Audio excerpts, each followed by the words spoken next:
नमस्कार। हमारे जितने भी दर्शक इस कार्यक्रम को देख रहे हैं उनको बताने की आवश्यकता नहीं है कि हंसना हमारी ज़िंदगी के लिए कितना ज़रूरी है। अगर व्यक्ति तनाव में है या किसी कारण से किसी और पचड़े में फंसा हुआ है तो उसकी थोड़ी सी हंसी उसका तनाव दूर करती है। और हंसने के लिए हमें खास दूर नहीं जाना पड़ता है, बस छोटी छोटी चीज़ों पर हम हंसने लगते हैं।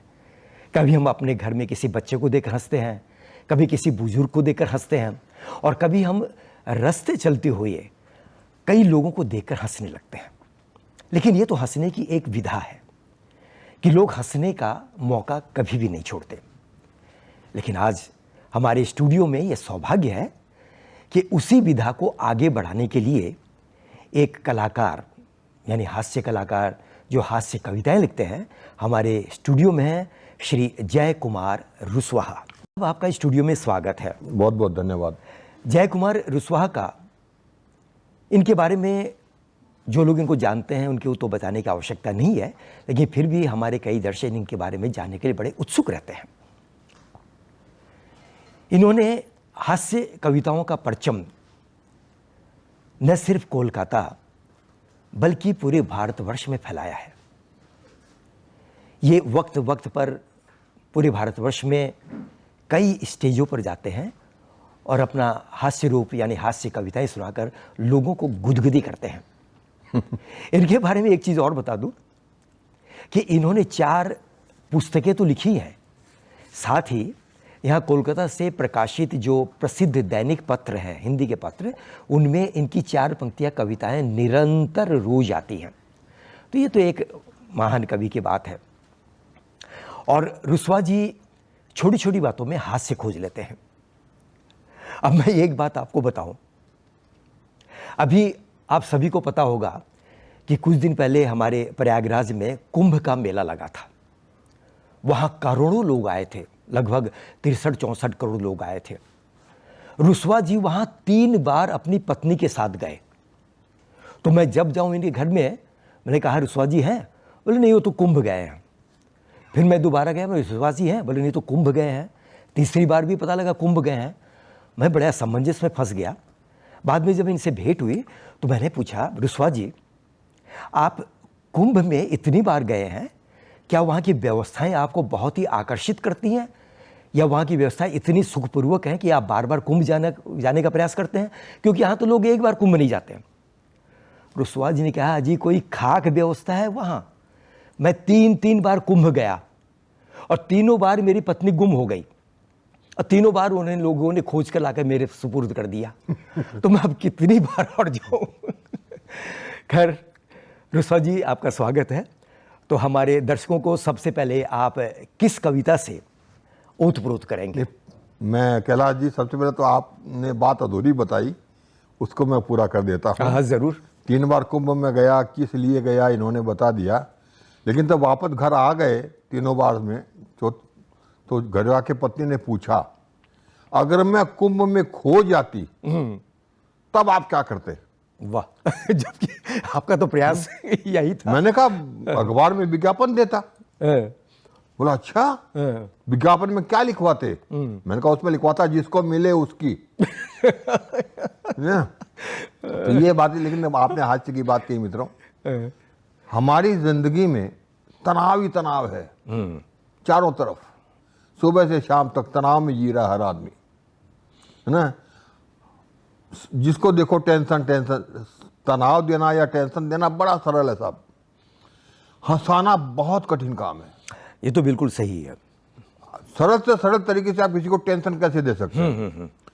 कुछ नहीं कर रहा, एक आदमी सामने से आ रहा है, आप उसको नहीं जानते, आप इधर से जा रहे हो, वो आपको नहीं जानता, कुछ नहीं करना, जैसे पास में वो आदमी आए हाथ जोड़कर बोल दो भाई साहब नमस्ते, वो चले जाओ। वो 2 घंटे के लिए बुक हो गया। कौन था? वो सोचता रहेगा कहाँ मिला, किसने कहा ना। तनाव, टेंशन, लेकिन उसमें हास्य, मित्रों हास्य की हमारी जिंदगी में अगर महत्ता ना होती तो हास्य क्लबों की परंपराएं न चली होती। सही बात है। इंसान ही है 84 करोड़ योनियों में जो हंस सकता है, समझे ना। तो हंसाना बहुत मुश्किल काम है, वही कर रहा हूँ। और बाकी आपने पत्नी से बात शुरू की, तो साहब क्या कहें, इंसान की जिंदगी का क्षमा यातना के साथ बोलता हूं आपसे भी, इंसान की जिंदगी का सबसे टिपिकल कैरेक्टर अगर कोई है तो वो पत्नी है, सबसे टिपिकल कैरेक्टर। सही बात है। कैसे है प्रमाणित कर देता हूं। कैसे है कि फरमाइशें कर करके आदमी को चैन से जीने न दे और करवा चौथ का व्रत रख के मरने न दे। आदमी बेचारा जाए तो कहां जाए, वो सब हद कर दी। वो एक दिन तो पत्नी ऐसा सा सवाल कर देती है कि हाथ से पैदा हो जाता है और आदमी संकट में आ जाता है। एक दिन मुझसे पूछने लगी, एक दिन बोला एक बात बताइए। मैंने कहा बोलिए। वो महिला दिवस भी आ गया है, फरवरी में आता है, तो 26 तारीख को ऐसा कुछ आता है वो। उस दिन मेरे पास आई, बोली आज हमारा दिवस है, महिला दिवस। मैंने कहा बधाई हो, क्या करूं। हाँ, तो बोले नहीं आपसे एक बात पूछनी है। मैंने कहा जरूर पूछो। बोले आप उससे कितना प्यार करते हो। वाह, अब बताओ। मैंने कहा शादी को इतने साल हो गए। अच्छा प्रश्न है ये तो। अब इतने साल हो गए शादी को, अब पूछ रहे हो कितना प्यार करते हो। बहुत प्यार करता हूँ। बोला ना ढंग से बताओ। अरे मैंने कहा इसमें ढंग क्या होता है, प्यार करता हूं तो प्यार करता हूं। सही बात। बोला नहीं कायदे से बताओ। अरे मैंने कहा प्यार में कायदा कानून कहाँ होता है यार, प्यार तो प्यार होता है, बहुत प्यार करता हूं। तब बोली नहीं टालो मत, ऐसे बताओ कि मेरे को तसल्ली हो जाए। सही बात। तब मैंने कहा तो फिर ऐसी बात है तो फिर सुन ले कि मैं तुमसे इतना प्यार करता हूं, इतना प्यार करता हूं, इतना प्यार करता हूं, तेरा जूठा जहर पी सकता हूं। वाह, बहुत खूब, बहुत खूब। संकेत पकड़िएगा। तो ये यहाँ स्थिति का मामला ऐसा आता है। और साहब कई बार तो ऐसी हद 4 पंक्तियां याद पड़ती है। कहाँ तक जाता है मामला कि एक दिन मेरी पत्नी ने मुझे थप्पड़ मारा। अरे वाह, ये हमारा स्टेटस है। हिम्मत नहीं होती साहब। सही बात है, कोई बताने की हिम्मत नहीं होती किसी की। ये लेकिन वजह सुनने को तो मजा आ जाएगा। कविता उठपटांग बातों में पैदा होती है आज की कि पत्नी ने मुझे थप्पड़ मारा। सही। तो अपना लाल गाल आगे किए। मैंने पूछा तुमने मुझे थप्पड़ मारा किस लिए। पत्नी ने मुझे थप्पड़ मारा तो अपना लाल गाल आगे किए। मैंने पूछा तुमने मुझे थप्पड़ मारा किस लिए। वो बोली मच्छर था गाल पर बैठा। कैसे बर्दाश्त होता मेरे रहते और कोई तुम्हारा खून पिए। अधिकार उसका है ना। सही बात है। तो उसको लेकर तो हाथ पैदा हो जाता खून पीने का अधिकार मेरा ही है। और एक दिन तो साहब हद कर दी। वो बोली सुनिए। मैंने कहा सुनाओ। बोला बेटे के लिए अपने जैसी बहू लाऊंगी। अरे वाह। अरे मैंने कहा भगवान, हाथ जोड़ के क्या करता था। क्या अजीब सवाल है बताओ कि बेटे के लिए अपने जैसी बहू लाऊंगी। मैंने हाथ जोड़ा। मैंने कहा भगवान तेरी दुश्मनी मेरे से है, पीढ़ियों ने तेरा क्या बिगाड़ा है। हाँ? पीढ़ियों ने तेरा क्या बिगाड़ा। सही बात है। लेकिन क्या करे साहब, जुड़े हैं। एक टुकड़ा देता हूं आपको कि पत्नी के सुझाव पर कहना मानना पड़ता है। उसने कहा सुझाव दिया, हमने माना, लेकिन उसमें हाथ से कैसे पैदा हो गया कि पत्नी के सुझाव पर उन्होंने समस्या का समाधान इस तरह किया। पत्नी के सुझाव पर उन्होंने समस्या का समाधान इस तरह किया कि बेटे को ट्यूशन पढ़ाने के लिए अपने दोस्त मास्टर को रख लिया। अरे वाह वाह। पत्नी का सुझाव था कि हाँ, सही बात है। हाँ, दोस्त है मेरा, इसी को रखो। लेकिन हाथ से कैसे पैदा हो गया कि पत्नी के सुझाव पर उन्होंने समस्या का समाधान इस तरह किया कि बेटे को ट्यूशन पढ़ाने के लिए अपने दोस्त मास्टर को रख लिया और महीने वाले दिन उसको 50 का नोट दिया। ये सुझाव भी पत्नी का ही था। महीने वाले दिन उसको 50 का नोट दिया। देकर मास्टर चकराया। उसकी समझ में नहीं आया ले कि न ले। हाँ, महीने वाले दिन उसको 50 का नोट दिया। तो मास्टर बड़ा मास्टर ले के न ले, कहे तो क्या कहे, अथवा चुप ही रहे। तो मास्टर की उलझन उन्होंने भांप ली। मास्टर की उलझन उन्होंने भांप ली। लगे हाथ, बात की गंभीरता भी नाप ली। फिर दांत निपोर के बोले ये तनख्वाह नहीं, हल्का सा मान सम्मान। अरे क्या करे। सही बात है। ये तनख्वाह नहीं, ये मान सम्मान आपको क्या, ये तनख्वाह नहीं, हल्का सा मान सम्मान है। पप्पू तुम्हारे भी तो बेटे समान है। और बेटे समान क्या, बेटा तुम्हारा ही है। बेटे समान क्या, बेटा तुम्हारा ही है। तुम ही बोलो क्या नहीं है। सही बात है। सोचा मास्टर ने, देखो कैसे पटा रहा है। सोचा मास्टर ने, देखो कैसे पटा रहा है। अपने बेटे को मेरा बेटा बता रहा है, मास्टर के चरित्र पर प्रश्नवाचक लगा रहा है। सही बात। मास्टर के चरित्र पर प्रश्नवाचक लगा रहा है, कहता है तरका नहीं हल्का सा मान सम्मान है, बंदा पूरा बेईमान है। अरे वाह, बंदा पूरा बेईमान है, ये तो हरकत से, पंक्ति पकड़िएगा कि बंदा पूरा बेईमान है, ये तो हरकत से ही दिखा दिया। बंदा पूरा बेईमान है, ये तो हरकत से दिखा दिया। अरे मान सम्मान भी हल्का ही किया। अरे वाह वाह, मान सम्मान भी हल्का ही किया। तो अगले ही दिन मास्टर ने लड़के को पढ़ाया। कविता यहां से टर्न लेती है कि अगले ही दिन मास्टर ने लड़के को पढ़ाया, सूरज पश्चिम में निकलता है, जोर जोर से रटाया। सही बात। अगले दिन मास्टर ने लड़के को पढ़ाया कि सूरज पश्चिम में निकलता है, जोर जोर से रटाया। सुनकर लड़के का बाप दौड़ के आया, बोला ये क्या कर रहे हो? गलत क्यों पढ़ा रहे हो? ये क्या कर रहे हो? लड़के के दिमाग में उल्टा पाठ भर रहे हो। कहा मास्टर का जवाब देखिएगा साहब, हाँ, कि ये क्या कर रहे हो? लड़के के दिमाग में उल्टा पाठ भर रहे हो। तो कहा मास्टर ने, पाठ नहीं है दोस्त, करामात है। करामात है, सही बात। पाठ नहीं है दोस्त, करामात है। और 50 रुपए में सूरज उगा रहा हूं, ये क्या कम बात है? बहुत बड़ी बात है। 50 रुपए में सूरज उगा रहा हूं, 50 रुपए में सूरज ये उग क्या रहा है? कम बहुत बात बड़ी है? बात है। हाँ। अरे बल्ब के भी 15 रुपए लगते हैं, हाँ। अगर बाजार में लेने जाइए। सही बात है। बल्ब के भी 15 रुपए लगते हैं अगर बाजार में लेने जाइए, और आपको 50 रुपए में सूरज चाहिए। आपको 50 रुपए में सूरज चाहिए। दोस्त, अपना सूरज तो पूरब में तभी उगेगा जब 800 देगा। सही बात। जब पूरी तनख्वाह मिलेगी तभी उठे। तो पूरब में तभी उगेगा जब 800 देगा, वरना पश्चिम में उगाऊंगा और बाईपास ले जाकर उत्तर में डुबाऊंगा। बाईपास ले जाकर उत्तर में डुबाऊंगा। तो हाथ कैसा पैदा होता साहब? सही बात। हाँ, छोटी छोटी बातों में ये आपके बात का मैंने कोई जवाब दिया। और जिंदगी में कदम कदम पे कविताएं तो बिखरी पड़ी हैं।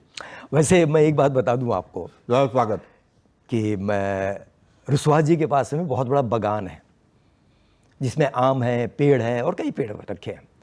तो एक बार उन्होंने कहा कि आप शर्मा जी हमारे बागान में आइए। तो मैं बागान में गया तो मैंने कहा, रुसवा जी ये जो आपका भतीजा है ये तो बड़ा आलसी है। बोला, अरे इसकी तो कुछ मत पूछो, मेरे भतीजी के तो दुनिया बात करती है। बोले क्यों? बोले मैं कुछ दिन पहले बेर के पेड़ के नीचे सोया हुआ था, मेरी छाती पर कुछ बेर गिरे, तो मैंने कहा बेटा इन बेरों को उठा के मेरे मुंह में दे दो। इस भतीजे से वो नहीं दिया गया। क्या बात है। ये आजकल के बच्चों का मामला था। सही बात है। आजकल के बच्चे इतने तेज, सही आपने जब बच्चे सब वास्तव में 100 चैनल देखने वाले बच्चे। सही बात। आईक्यू लेवल इतना हाई, पूछिए मत। मैं सही बताऊं कितना आईक्यू लेवल हाई है। आजकल की 4 पंक्तियां मुझे याद आती हैं अपनी। बच्चे का आईक्यू लेवल कितना हाई है देखिएगा, कि पप्पू की पापा से हो गई लड़ाई। वाह, पप्पू के पापा से लड़ाई हो गई। बच्चे साहब, बच्चों का आईक्यू लेवल इतना तेज है, पूछिए मत, कि पप्पू की पापा से हो गई लड़ाई, पापा ने कर दी पप्पू की पिटाई। पप्पू की पापा से हो गई लड़ाई, पापा ने कर दी पप्पू की पिटाई। मार खाने के बाद पप्पू ने पापा की तस्वीर उठाई, वो तस्वीर ले जाकर कब्रिस्तान के गेट पे लटकाई। अगली पंक्ति में बच्चे का आईक्यू लेवल हाई हो तो बताइए, कि पप्पू की पापा से हो गई लड़ाई, पापा ने कर दी पप्पू की पिटाई। मार खाने के बाद पप्पू ने पापा की तस्वीर उठाई, वो तस्वीर ले जाकर कब्रिस्तान के गेट पे लटकाई। गुस्से में खोल रहा था पप्पू का खून, इसलिए उसने तस्वीर के नीचे लिख दिया ये मजमून, this person coming soon. This person coming soon. ये बच्चों का लेवल सब। सही बात है ना। वो एक दिन वो छोटा सा बच्चा क्लास में, छोटे छोटे बच्चों का, बड़े को तो छोड़िए साहब, छोटा सा बच्चा क्लास में, माँ ने टिफिन बना के दे दिया, बच्चा टिफिन ले गया, टिफिन बड़ा बढ़िया बना दिया माँ ने। तो इतना बढ़िया टिफिन बना दिया कि उसकी खुशबू से मास्टर जी परेशान। मास्टर जी का दिल पढ़ाने में ना लगे, बर्दाश्त नहीं हुआ, तो मास्टर जी बच्चे का टिफिन खा गए। अरे वाह। फिर घबराए कि यार घर जाके अगर बता देगा तो बड़ी बेइज्जती हो जाएगी। सही बात, बड़ी फजीयत हो जाएगी। तो थोड़ा सा बच्चे को डराया, थोड़ा समझाया कि घर में मत बोलना। बच्चा बोला ठीक है सर जी, आईक्यू लेवल देखेगा बच्चे का। बोला ठीक है सर जी। फिर मास्टर जी को शंका हुई तो मिटाने के लिए पूछ लिया, अच्छा घर में अगर मम्मी ने पूछ लिया तो क्या कहोगे? बच्चा बोला बोल दूंगा कुत्ता खा गया। ये बच्चों का आईक्यू लेवल है सर। सही बात है। कहाँ जाओ, क्या करोगे आप? तो आजकल के बच्चों की बात है ना करें, आप कोई नया जिक्र चलाते हैं, जिंदगी में तमाम उलझनें पड़ी रहती हैं, आप कोई नया बात करें, हम नई बात सुनाएं आपको। मैंने पूछा कि रुस्वा जी, सारी दुनिया कोई चंद्रमा पर जा रही है, कोई मंगल ग्रह पर जा रही है, कोई बृहस्पति ग्रह पर जा रही है, आप किस ग्रह पर जाना चाहेंगे? तो इन्होंने कहा मैं सूरज पर जाना चाहूंगा। सूरज पर? भला सूरज पर कौन जा सकता है? वहां तो जाने के पहले ही लोग जल जाएंगे। बोला मुझे बेवकूफ समझा है क्या?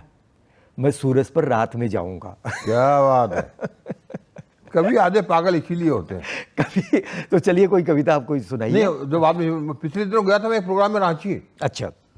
तो जो आयोजक था वो पता नहीं क्या मिजाज का आयोजक था साहब, ऐसे ऐसे कवि इकट्ठे कर लिए जिनका मैंने कभी नाम ही नहीं सुना। कहाँ कहाँ देहातों से चलिए नए कवि आ गए होंगे। नए कवि आ गए। अच्छा, मेरे को विशेष रूप से बुलाया गया, कलकत्ते से आ रहे हैं। अब 4-5 कवि पढ़ गए, एक ताली न बजे और लगभग घूट ही हो रहे थे। हाँ सही बात है। अब मैंने कहा मेरी भी आज दुर्गति होनी है, डर तो मैं भी रहा था। सही बात है। पहले लेकिन माँ सरस्वती की कृपा, मैंने 4 पंक्तियां लिख ली। हाँ। वो 4 पंक्तियां सुनाते हैं। जब आपने ऐसी बात कर दी जिससे फिर माहौल ही जिंदा हो गया। हाँ, अब रांची में कवि सम्मेलन चल रहा है, 4-5 कवि हूट हो चुके हैं। तो वहां मन गए कि अजीब तरह के उसमें कविता निकल गई कि आप विश्वास रखें अपने काव्य पाठ से मैं मंच को उठाऊंगा, वो आपको हंसाऊंगा। है ना, कोशिश कर रहा था वहां। हाँ, कोशिश किसी कर तरह रहे थे। इस मरे हुए माहौल को जिंदा कर हाँ। कि आप विश्वास रखें अपने काव्य पाठ से मैं मंच को उठाऊंगा, वो आपको हंसाऊंगा। तालियां बजा के आप हौसला बढ़ा दे मेरा, वरना जब तक ना बजाएंगे सुनाऊंगा। लोग बाध्य होकर तालियां बजाना शुरू अगली कर दिया। पंक्ति सुनिएगा, जहां जिस पंक्ति से मंच पूरा जिंदा हो गया कि आप विश्वास रखिए अपने काव्य पाठ से मैं मंच को उठाऊंगा, वो आपको सुनाऊंगा। तालियां बजा के आप हौसला बढ़ा दे मेरा, वरना जब तक ना बजाएंगे सुनाऊंगा। कवि आधे पागल कहाते आए हैं सदा ही, प्रमाणित यह बात करके दिखाऊंगा। चलो इस आयोजन के बहाने से ही सही, रांची आया हूं तो अब ठीक होके जाऊंगा। अरे वाह। रांची तो सही बात है। अच्छा, दोस्त लोग कुछ ऐसी स्थिति, मेरा दोस्त था वो कभी ऐसी स्थिति खड़ी करती। दोस्त लोग कभी कभी ऐसी स्थिति खड़ी कर देते हैं साहब कि हास्य पैदा हो जाता है। पिछले दिनों मेरा एक दोस्त कानपुर में, उसका कानपुर का मुझे कभी सम्मेलन का बुलावा आया, तो मैंने उसको फोन किया। मैंने कहा भाई तुम्हारे कभी शहर में आ रहा हूँ प्रोग्राम में। तो बड़ा बंदा खुश हो गया, अरे रुस्वा भाई आप हमारे शहर में आ रहे हो तो हमारे घर पे जरूर आना। तो मैंने कहा यार जब तुम्हारे शहर में आ रहा हूँ तो तुम्हारे घर भी जरूर आऊंगा। जरूर जाऊंगा भाई, क्यों नहीं। फिर बंदा बोला फोन में ही कि जब मेरे घर आओ ना तो कोनी से घंटी बजा देना। कोनी से घंटी बजा। अरे मैंने कहा यार कोनी से क्यों बजाऊं, मेरे हाथ नहीं है क्या? हाथ से बजाऊंगा। वो बोला खाली हाथ आओगे क्या? सही बात, खाली हाथ आओगे क्या? हाथ में तो मिठाई लेकर आएंगे आप। कैसे आप गया, बातों का दौर चल रहा था, चाय पानी का दौर चल रहा था, कैसी कैसी स्थितियां पैदा कर दे। तो उसके सामने फ्लेट वाला पड़ोसी बार बार मेरे को देखे, मुझ पे ताव दे, लाठी दिखाए, मेरे को देखे, मुझ पे ताव दे और लाठी दिखाए। सही बात है। मैंने उसको मैंने कहा बंधु वो क्या मामला है? बोला ध्यान मत दो, चाय पियो। अरे मैंने कहा लाठी दिखा रहा है, चाय गले के नीचे नहीं उतर रही है, पहलवान है वो। और मामला क्या है? तब बंदा बोला, बोला रुस्वा जी बात ये है कि उसके घर में पिछले हफ्ते एक मेहमान आया था। अच्छा। उसको मैंने पीट दिया, आज आप आए हो। तो दोस्त लोग कैसी कैसी स्थितियां पैदा कर, समझा कि वही मेहमान फिर आ गया। हाँ, तो आज आपका नंबर है। हाँ सही बात है। लेकिन वहां से फिर एक हाथ से निकल गया। तो कि मैं अपने दोस्त के साथ जा रहा था, मैं अपने दोस्त के साथ जा रहा था, उसकी सुन रहा था, अपनी सुना रहा था। चलते चलते मिठाई की दुकान आई, चलते चलते मिठाई की दुकान आई, देखते ही दोस्त ने प्रेम की गंगा बहाई। अरे वाह। चलते चलते मिठाई की दुकान आई, देखते ही दोस्त ने प्रेम की गंगा बहाई और पूछा रुस्वा जी रसगुल्ले खाओगे?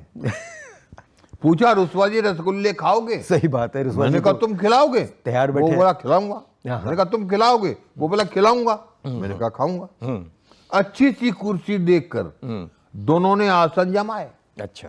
अच्छी सी कुर्सी देखकर दोनों ने आसन जमाए। 15-15 रसगुल्ले खाए। अरे वाह। उसके बाद दोस्त बोला मैं जरा पानी पी के आता हूं। ठीक। 15 अच्छी सी रसगुल्ले खाने कुर्सी बाद देखकर दोनों ने आसन जमाए। 15 दोस्त की बदमाशी देखिएगा। हाँ 15-15 रसगुल्ले खा लिए 15-15 उसने। रसगुल्ले खाए। उसके बाद दोस्त बोला हाँ। मैं जरा पानी पी के आता हूं, तुम्हारे लिए लाता हूं। गया, लौट के नहीं आया। गया, लौट के नहीं आया। आप परेशानी में पड़ गए। हाँ, 180 रुपये 180 रुपया का बिल मैंने चुकाया। कुछ दिनों के बाद हम दोनों फिर जा रहे थे। कुछ दिनों के बाद हम दोनों फिर जा रहे थे, सुन रहे थे, सुना रहे थे। चलते चलते मिठाई की दूसरी दुकान आई। देखते ही दोस्त ने प्रेम की गंगा जमुना दोनों बहाई फिर बहादी कि और चलिए। पूछा रुस्वा जी पेड़े खाओगे? जरूर। पूछा रुस्वा जी पेड़े खाओगे? रुस्वा जी तो तैयार बैठे। मैंने कहा खाऊंगा। हाँ जरूर। कहा रुस्वा जी पेड़े खाओगे? मैंने कहा खाऊंगा, लेकिन इस बार पानी पीने मैं जाऊंगा। तो दोस्तों की स्थितियां पैदा कर देते साहब। सही बात है, पानी आपकी पीने। बात से बात निकल गई तो मैंने आप तक पहुंचा दी। और अब जो जैसा आपका आदेश हो। वैसे रुस्वा जी एक चीज़ मैं देखा कि आप बहुत से मंचों पर अपनी कविताओं का पाठ करते हैं और आपके समक्ष कैसे कोई ऐसे कवि आ जाते हैं जो शायद उस माहौल को उस ढंग से क्रिएट नहीं कर पाते हैं, तो उस वक्त आप क्या कविता सुनाकर उस माहौल को एक अच्छा सा जीवंत माहौल कर देते हैं? देखिए मंच आमतौर पर क्या होता है कि मंच पर जो कवि आते हैं, जो वाकई मंचीय कवि हैं, उनको पता है कि कैसे माहौल में क्या करना होता है। मेरा काम रहता है अक्सर संचालन का, तो मैं ज्यादा अलर्ट रहता हूं। कहीं कोई स्थिति शिथिल होती दिखती है शिथिल हो, तो उसे संभालना मेरी जिम्मेदारी जरूर रहती है। जरूर। कई बार ऐसी चुनौतियां भी आ जाती हैं साहब, हाँ हाँ। समझे ना, कि वहां संभालना बड़ा मुश्किल हो जाता है। लेकिन संचालक, अब एक नागौद एक जगह है नागौर, मध्य हाँ, प्रदेश में, नहीं नागौर, मध्य प्रदेश, राजस्थान। नागौद, ओ नागौद, मैं नागौर समझा। सतना के पास है। हाँ हाँ सतना वहां के गया। हाँ हाँ। तो जब मेरा काव्य पाठ का नंबर आया, मुझसे पहले एक बीरस के कवि जो थे, हाँ। वो कविता पढ़ के बैठे थे, हूट होके बैठे थे। उनको पब्लिक ने हूट कर दिया। हाँ सही बात है, तालियों में भी हूट हो जाता है। कई बार पता चलता है कि तो वो उसको हूट होके बैठा। हाँ। तो फिर उसके बाद मेरे को खड़ा कर दिया कि रुस्वा जी अब इस मामले को संभाल लेंगे किसी तरह। मैंने वीरस वाले कवियों में थोड़े से 2-4 तंज कसे, 2-4-5 टिप्पणियां की, तो उस जो हूट होके कभी बैठा था, मूड तो उसका खराब था ही, बंदूक बाजू चढ़ा के आ गया मेरे ऊपर और मेरी गर्दन पकड़ ली। अरे वाह। कॉलर। हाँ। बोले बकवास करेंगे तो आए हो कि कविता सुनाने आए हो? और ऐसी स्थिति में क्या संभालेंगे? आप तो पसीने पसीने हो गए। नहीं, पसीने पसीने, कि मेरी जिम्मेदारी है, अगले ने मुझे जिम्मेदारी से बुलाया है, विश्वास के साथ बुलाया है। अगर मैं वहां जरा भी बदतमीजी करता हूं या उससे लड़ जाता हूं तो प्रोग्राम तो खराब होना ही है, अगले का विश्वास भी खत्म हो गया। सही बात है। लेकिन वहां पर ये काम करता है, कभी को कितना अलर्ट रहना पड़ता है। जैसे उसने आके मेरी कॉलर पकड़ी, मुझे झकझोड़ा, क्या समझते हो अपने आप को, बकवास करने आए हो या कविता? मैंने उसको रोका, मैंने कहा था, और फिर पब्लिक से मुखातिब हुआ मैंने कहा मित्रों बहुत बहुत धन्यवाद, मैं जो प्रयोग कर रहा था वो मेरा प्रयोग सफल हो गया। सफल हो गया।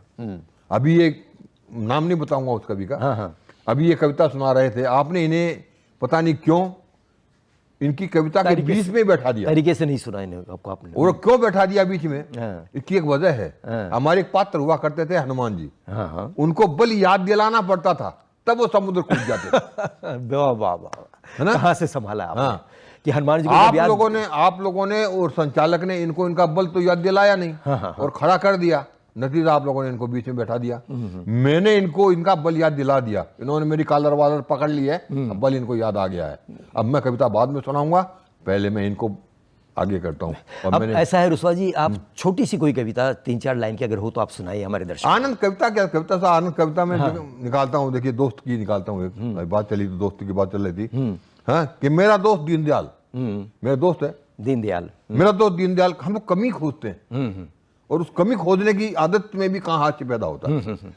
कि मेरा दोस्त दीनदयाल आदमी है कमाल, वाह, एक दिन पाँव में पहने हुए जूते फटे हाल, राह में मिला, अब उसका जूता फटा है तो नजर मेरी बार बार वहीं जाएगी, जूते पर गई। तो हाँ, कमी सही बात देखने है। की आदत है इंसान हाँ, की, सही बात है। हाँ। है ना? कि मेरा दोस्त दीनदयाल एक दिन पाँव में पहने हुए जूते फटे हाल, राह में मिला, चल पड़ा बातों का सिलसिला। बातों बातों में 3-4 बार मेरी नजर उसके जूतों पे पड़ी।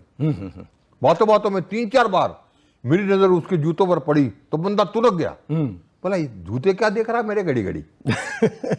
बंदा तुरक गया। हाँ, सही बात है। जूते क्या देख रहा है मेरे घड़ी घड़ी। हाँ। बात जल्दी खत्म कर, हाँ, अब मैं जाऊंगा, और जूते तो तब देखना जब थोड़ी देर के बाद मंदिर से लौट के आऊंगा। वाह वाह वाह। तो ये हज है। ये तो खैर रुस्वा जी ने बहुत ही अच्छी कविताएं सुनाई, हमारा मनोरंजन भी किया। तो हमारे जितने भी दर्शक इस कार्यक्रम को देख रहे हैं, आपका मनोरंजन हुआ। अब मैं इसी बात के साथ आप सबसे इजाज़त चाहूँगा कि हम चाहेंगे कि रुस्वा जी फिर आकर हमारे इस कार्यक्रम में मनोरंजन करें। रुस्वा जी आपका बहुत बहुत धन्यवाद। बहुत-बहुत हमारे स्टूडियो में धन्यवाद आने के साहब, लिए। बहुत-बहुत और अब कैलाश बहुत-बहुत शर्मा और रुस्वा जी को इजाज़त दें। नमस्कार, रुस्वा फिर जी, मिलेंगे।